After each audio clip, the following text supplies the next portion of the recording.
Hello, my name is Dan Colgan and welcome to day 24 of my December Christmas Carol Countdown. Today is the last carol that I would like to look at as part of this regular series. Now, as you know, I've been filming these and showing these during the season of Advent, which is the time that leads up to Christmas, the birth of Christ. However, there are the 12 days of Christmas, which is the time starting tomorrow, leading all the way up to Epiphany on January 6th, which is when the wise men finally show up. So during these 12 days of Christmas, you may see a bonus carol or two pop up here and there. This is also a chance that if I missed your favorite carol in this series, write something about that in the comments below, and I make no promises, but we will see what happens. So the carol I would like to look at for this finale of sorts is the first Noel.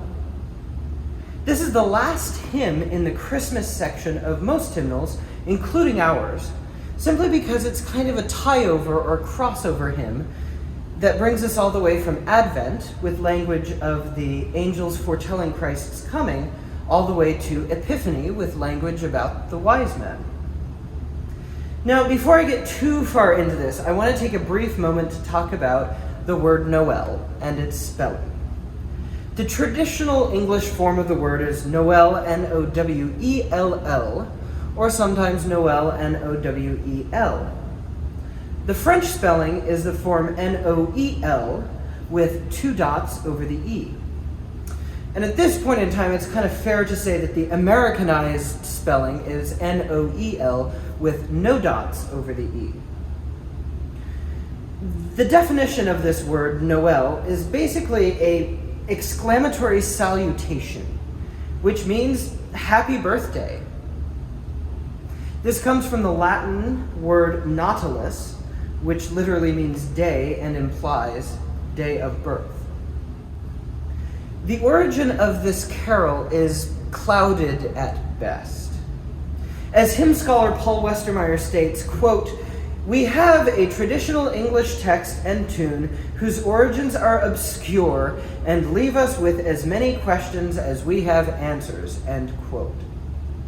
What we do know about this hymn is it was first printed with text only in 1823 in a Cornish publication entitled Some Ancient Christmas Carols.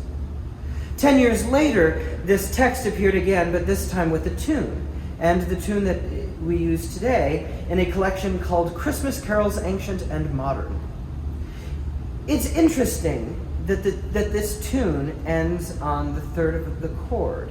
That just doesn't happen very frequently. Most hymns, most carols,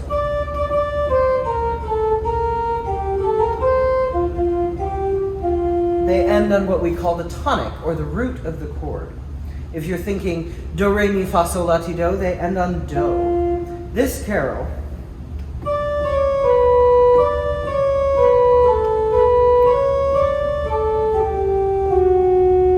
ends on the 3rd, or if you're thinking do, re, mi, fa, sol, it ends on mi. That's pretty unique. Due to this, some scholars claim that this carol was actually originally a descant for some other tune which has been lost, and someone liked the descant and wrote it down, and people started singing it at its own thing. Who knows if this is true? But at any rate, this is a very beloved carol by many. Thank you for joining me during this series. It's been wonderful to see your comments and get messages from some of you. And I will again post a link to the entire series once more in the description of today's video. See you soon for some bonus carols.